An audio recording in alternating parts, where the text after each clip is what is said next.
Imagine waking up to find your house surrounded by water. Not from a burst pipe or a broken levee, but because the ground itself had changed.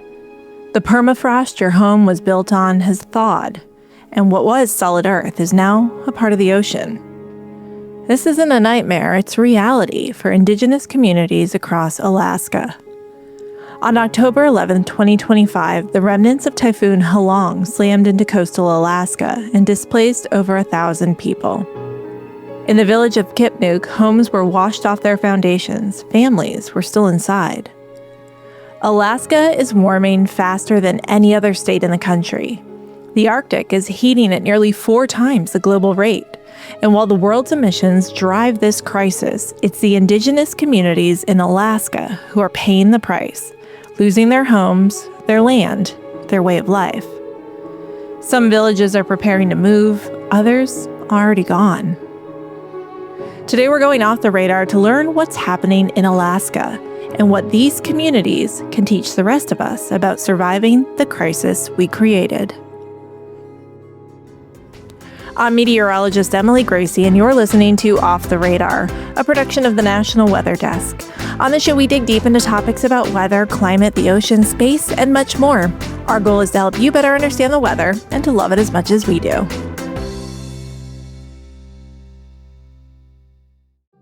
Alaska is enormous. No matter how big you think it is, it's bigger. It accounts for nearly 1/5 of the entire U.S. landmass and has more coastline than all the lower 48 states combined. About 80 to 85% of Alaska sits on top of permafrost, ground that stays frozen at or below 32 degrees Fahrenheit for at least 2 consecutive years. Permafrost isn't just frozen dirt, it's the foundation. It resists erosion, controls water drainage, and determines where rivers flow. And most of the housing built on it was never designed for a warming world. Now that permafrost is thawing, and the consequences are catastrophic. In the village of Nunapachuk, water is everywhere. The village sits on 3 islands, and mail is delivered by boat. Partially sunken houses are connected by boardwalks that require constant repair. It's the only way to navigate a community of hundreds. In 2020, devastating floods surged into the village practically overnight. One resident described waking up to find water surrounding their home that looked like the ocean. Families remained stranded until neighbors with boats could come rescue them. Flooding used to be rare in Nunapachuk. Now it's seasonal. The repeated floods have created a housing crisis. Black mold renders homes uninhabitable, and melting permafrost has caused houses to sink while water levels rise. One resident's 3-story house now only has 1 level above water.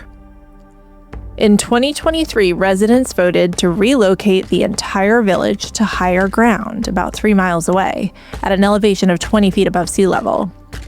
But Nunapachuk is just one of 144 tribal villages across Alaska. The rest remain in harm's way. Some residents have taken matters into their own hands, literally dragging their houses across what little tundra remains. And it's not just flooding. The loss of snowpack and thawing permafrost means soil and vegetation are drying out, increasing wildfire risk. Warming rivers have caused a sharp decline in Chinook salmon, a staple food for many Indigenous Alaskans. The Yukon River, Alaska's largest, has lost more than 57% of its Chinook population in less than a decade. Indigenous tribes along the Yukon say they haven't been able to reliably fish for Chinook in about 30 years.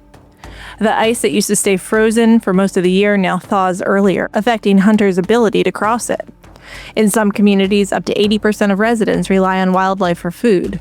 Salt water is contaminating freshwater drinking supplies. The climate crisis is affecting where people live, what they eat and drink, and whether their land will be consumed by fire or water. In 2018, winter ice in the Bering Sea hit its lowest level in the past 150 years. This is part 1 in a 2-part series on Alaska's changing climate. Today we're diving into the science, the extreme weather events, the shifting patterns, and what the data tells us about one of the fastest warming places on Earth. In part 2, we'll hear directly from the Indigenous communities living through these changes, about the human cost and what it takes to adapt when your entire world is transforming beneath your feet. My guest today is Rick Thoman, a meteorologist and one of the foremost experts on Alaskan climate and weather. He's going to walk us through the extreme events, the changing patterns, and what the data is telling us about Alaska's rapidly transforming climate.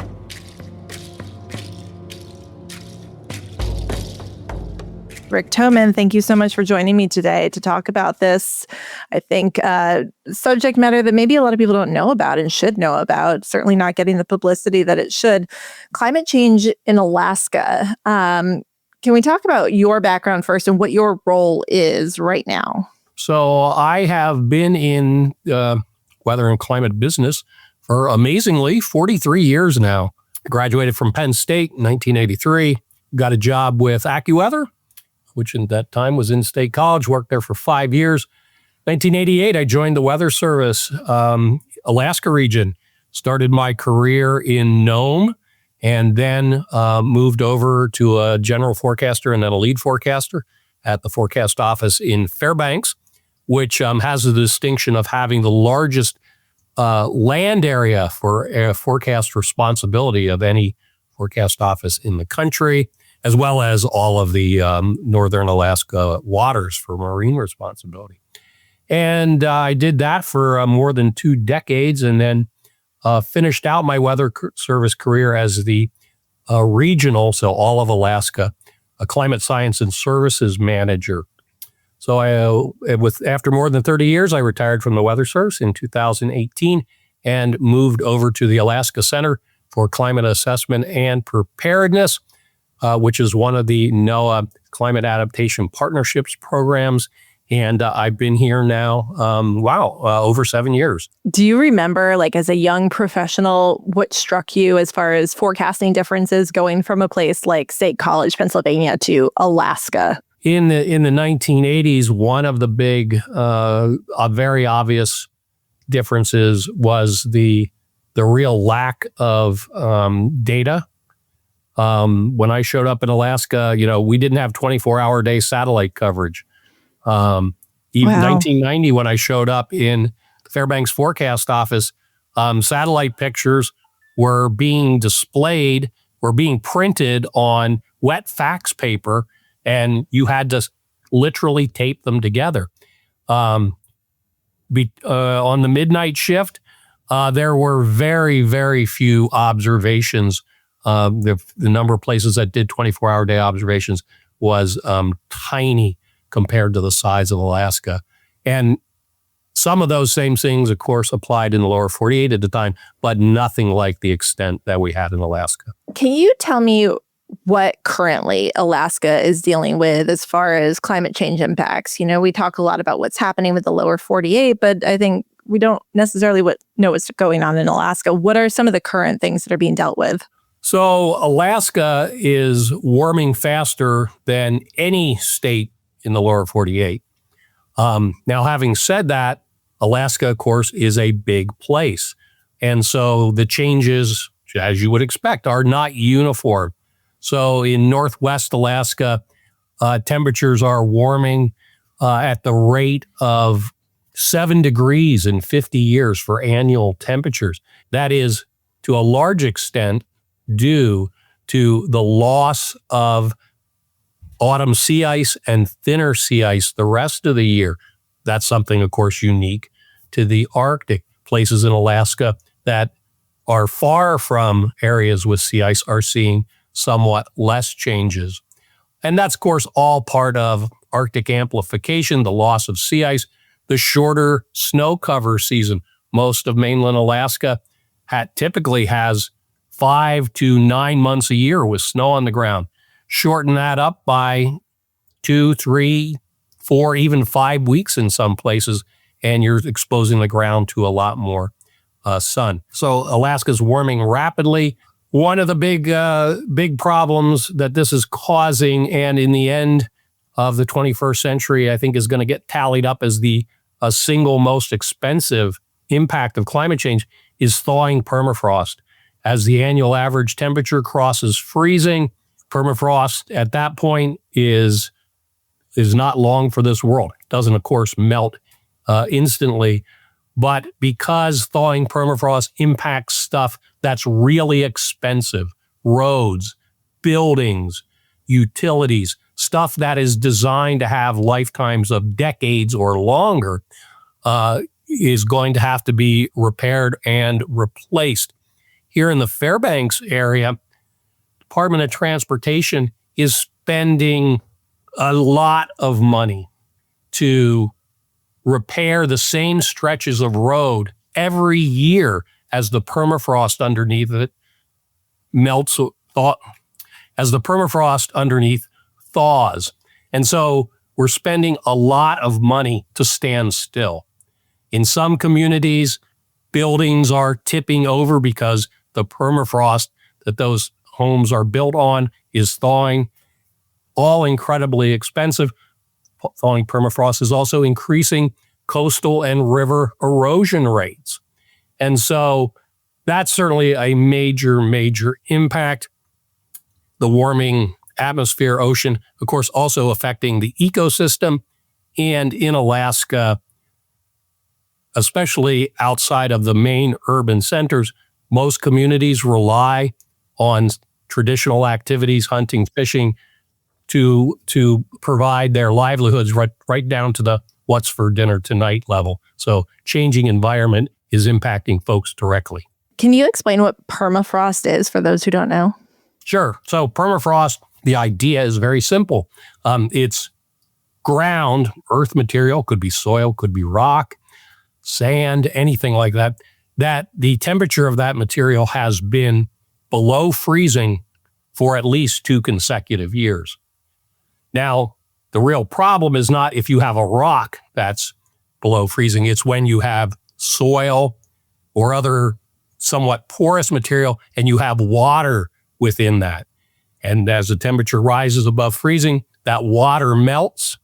And so what's left was formerly surrounded by solid water. That liquid, of course, runs off and you get ground subsidence.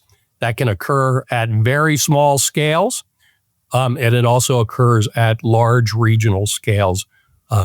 It's a very discontinuous process. So you might have one area over here thawing and the water running away, and you've got the land slumping and 100 yards away. It holds out longer. So it's very small scale, but in the end, that thawing of that soil is really, really impactful.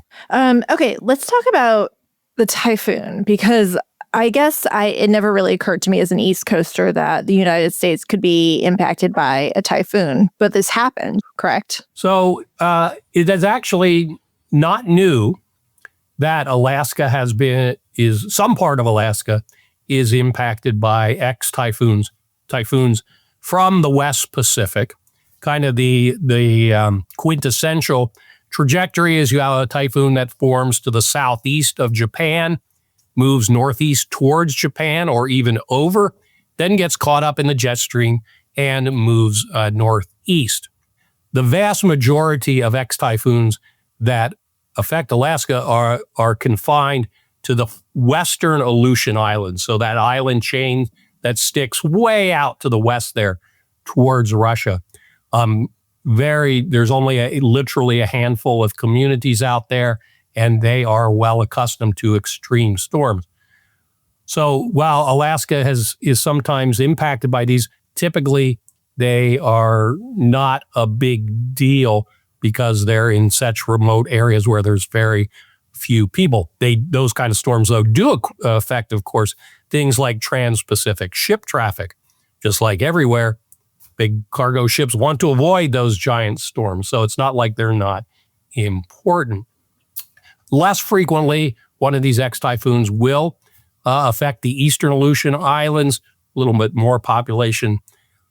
What appears to be wholly new is that since 2022, we have now had 3 typhoons move from the North Pacific into the Bering Sea, so that's the sea west of Alaska, and from there into the Arctic. That's happened 3 times in the last 4 years. Between 1980 and 2021, it appears that happened a grand total of 0 times. So could it be coincidence? Yes, it could be. But, once is okay. Twice, okay, now maybe that's a coincidence. But now 3 times in 4 years, when in the previous 42 we had 0, that's something worth looking into. We've got the warming waters. We've also got much less sea ice in the autumn than we used to. Are these changes impacting the atmosphere steering currents, the jet stream? So we often think about this idea of warming environment, warming Arctic, creating or supporting a wavier jet stream, but we tend to think about that as a wintertime phenomena. But do we have evidence in this now 3 and 4 years, very far northward moving typhoons, that this is actually happening in the autumn season as well? That's, of course, an area of active research. So the details of Halong. Halong formed in early October to the southeast of Japan. It took a quintessential track. It deepened very rapidly to a Category 4 typhoon just to the east of the main island of Japan. What's termed in that region as a violent typhoon, did cause some damage on the islands east of Honshu there, and then got swept up in the jet stream coming off of Asia, and it tracked east and then northeast. And of course, virtually this whole time, it's tracking across the north central Pacific, across waters that are at or near the warmest of record. The storm then started to turn more in a northerly direction, across the Aleutians, kind of the central Aleutians, moved to just west of the Pribilof Islands, where they had very strong winds, and then did something very unusual. While the storm was extremely intense when it was east of Japan, it weakened pretty quickly, moving across the north central Pacific. As it crossed the Aleutians, it started to deepen again. That happens. But the really unusual thing was, once it got to the Pribilof Islands, it made a turn to the northeast.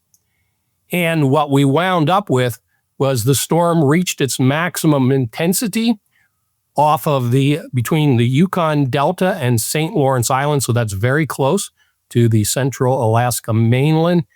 And that is an exceptionally unusual storm track in the autumn for a storm as strong as Halong.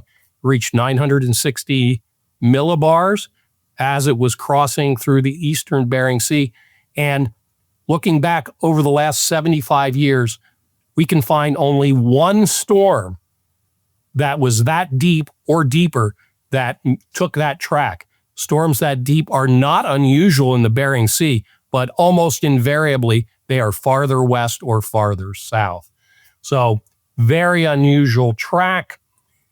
On the southeast quadrant of that storm, we had strong south to southeast winds, strong in the sense of sustained 50, gusting 100 miles an hour over a moderately large area. And those kind of winds in that direction are just acting as a plow, pushing the Bering Sea water right into the Yukon Delta and that area there, which is extremely flat. Most of that area is less than 10 feet above sea level. And with this very unusual track, with the winds as strong as they were, we wound up with completely unprecedented flooding. Nothing like it in living memory. The community of Kipnuk, the state of Alaska, estimating 95% of the buildings were destroyed or severely damaged, not usable. In the community of Kwingillingok, 35% of buildings destroyed or unusable. And that included homes that were floated off their foundations and pushed by the wind upriver with people inside them. I cannot imagine how terrifying that must have been. 3 a.m. It's pitch black. The wind is screaming. You've got water up to the couch. How terrifying would that be? You don't know how that's going to end. You're going to hit something, the house tips over, just horrific. So really bad situation with Halong. And of course, in 2022, we had ex-Typhoon Merbok that caused widespread damage on the Bering Sea coast. So people very sensitive to this. In the communities hard hit this year, they also had a bad storm in August of last year, 2024. That was not an ex-typhoon. So the Bering Sea coast, which is climatologically one of the stormiest areas in the world in the fall, has, even by their standards, really been hit hard in the 2020s. With Halong, how was the forecast? Did the computer models do okay with it? Well, the global models did quite a good job, even as the storm was still close to Japan. Most of the global models did have that developing into a very strong storm in the central Bering Sea at about the right day.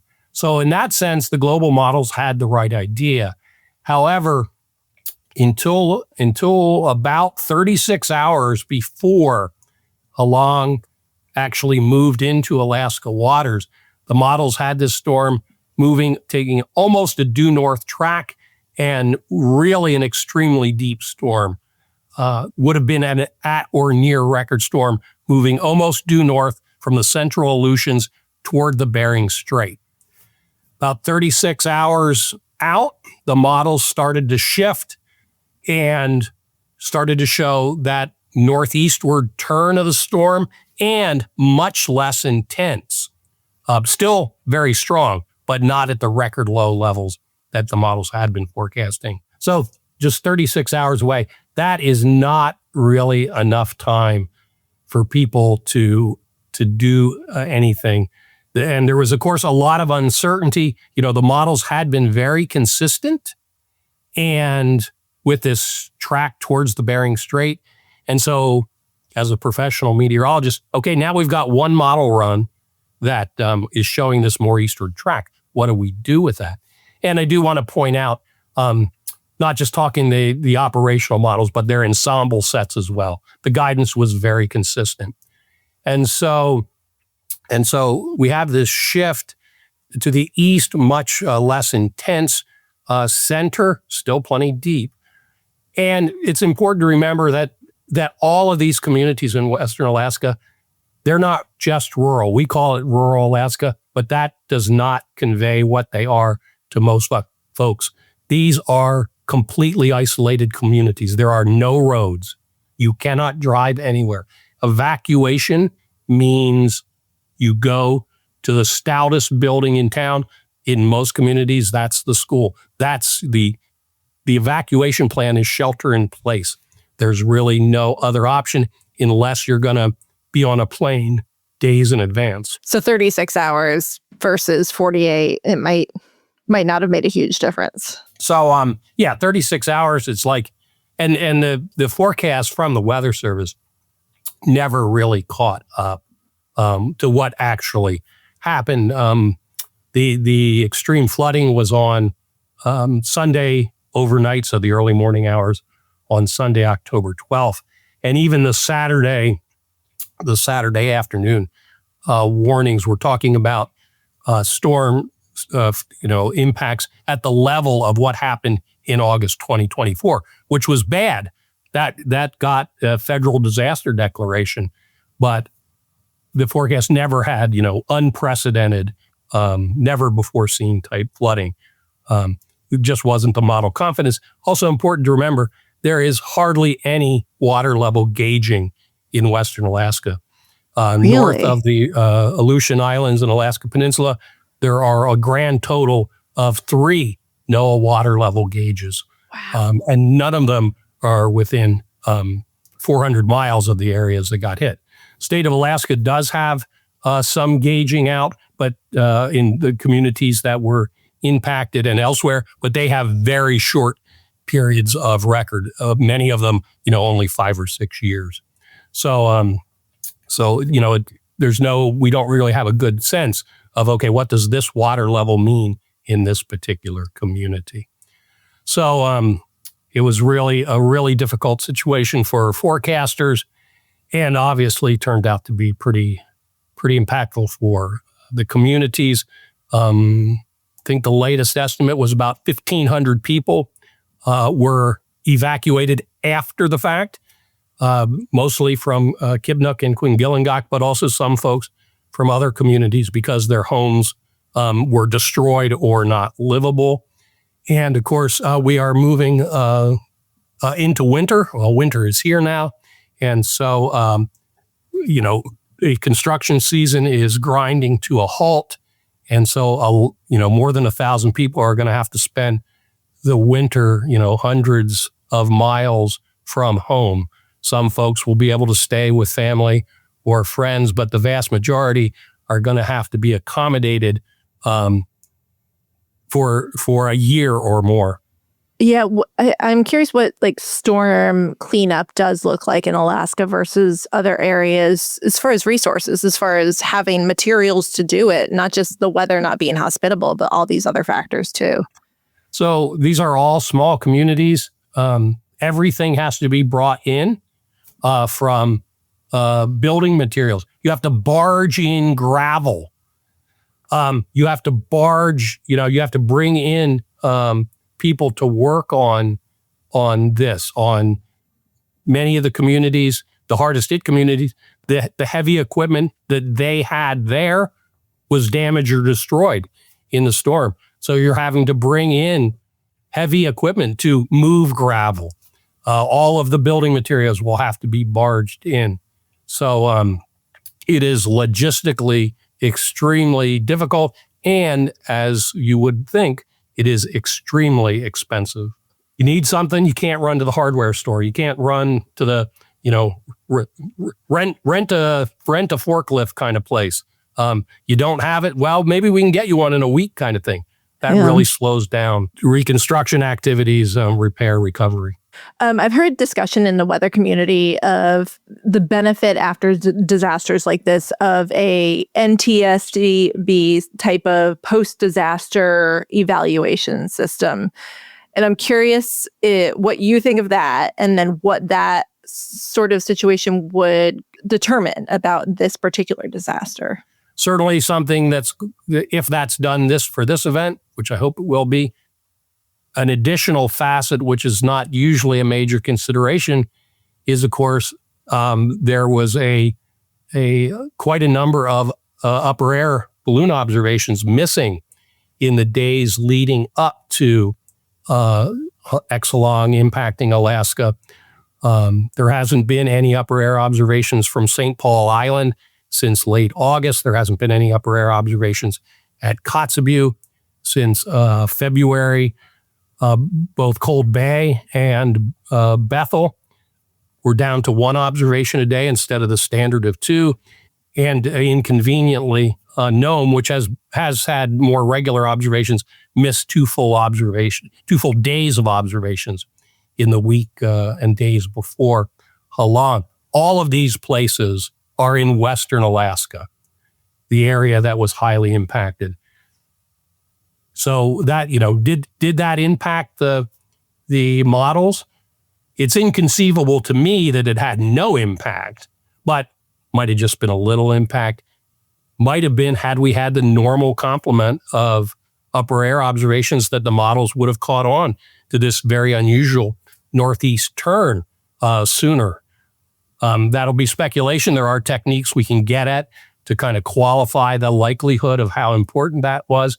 But without those observations, it's kind of a probabilistic exercise. But that is certainly an important aspect of the performance of the models and thence the forecasts for this event. So for people who don't know, due to budget cuts, there were limited weather balloons, which send the information back to the computer models to improve them. Right. So yes, these are all Weather Service staffing issues in these remote communities in Western Alaska. So in your opinion, what are some solutions here moving forward to major climate disasters like this? Storms like this are going to occur again. We don't know when exactly, but we know they're going to happen. And so planning for events that cause damage or destruction at a level that we have never seen before is imperative. We can't bury our heads in the sand. It might not be the same communities next time, probably won't be, but somewhere is going to see an extreme impact. So we really need to be on that kind of that strategic level. How do we plan for something worse than anything that we've seen? And then when the next storm threatens, I think we need to do, any place that's close needs to prepare for the worst and hope for the best.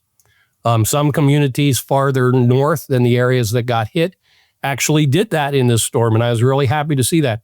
In eastern Norton Sound community of Shaktoolik, actually chartered an aircraft and flew out elderly people and children to a safer community a couple days ahead of the storm. Now, in the end, that didn't wind up needing to happen. Shaktoolik fared okay because of this change in the track of the storm, but they prepared for the worst, and in this case, they got the best. And so, both at the regional and the state level, we need to think about how we're going to handle this, not just at the individual community levels, but how do we recover? When you have to barge in gravel and barge in lumber, how can we stage this stuff closer so the response is quicker? There's a lot of decisions that have to be made right down to the individual community level. What can we do for at least moderate scale storms to better prepare our communities? We did see that in this storm too. Some communities just to the north of the area that had the worst flooding, Tuksuk Bay, which was the community that their FAA airport weather station recorded wind gusts to 100 miles an hour. They had actually taken some efforts to harden their infrastructure after Merbach in 2022.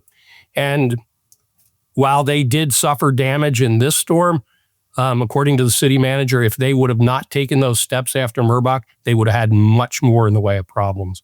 So in many cases, it's not possible to keep anything from happening, but you can reduce the damage in many cases by being proactive with those kind of updates and preparing for extreme conditions. And sometimes it takes events like this to get that in motion and inspire some change.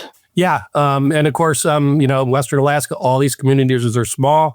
There is no mechanism for them to pay for this by themselves.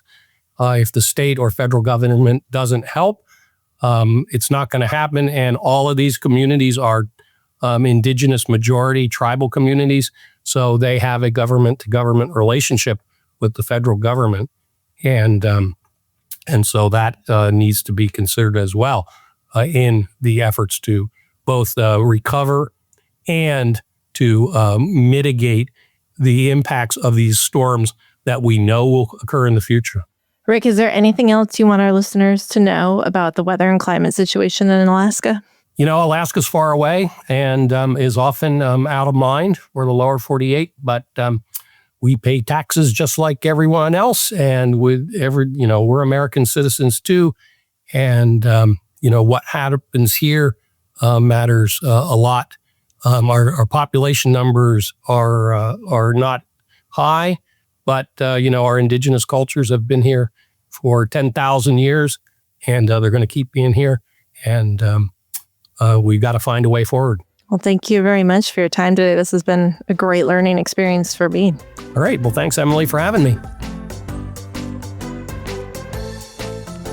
Off the Radar is a production of the National Weather Desk. Make sure you're following the show on Apple Podcasts, Spotify, or wherever you listen to podcasts. The episodes publish every Tuesday. As I mentioned earlier, this is part 1 in a 2-part series, so stay tuned for another episode where we will dig into the impacts and the resilience of the Alaskan tribes. Thanks to Rick Thoman for sharing his expertise today. Thanks to the National Weather Desk and Sinclair Broadcast Group for their ongoing support of the podcast. And thanks to Brian Petrus for his excellent writing at the beginning of this episode. I'm meteorologist Emily Gracey. Make it a great day.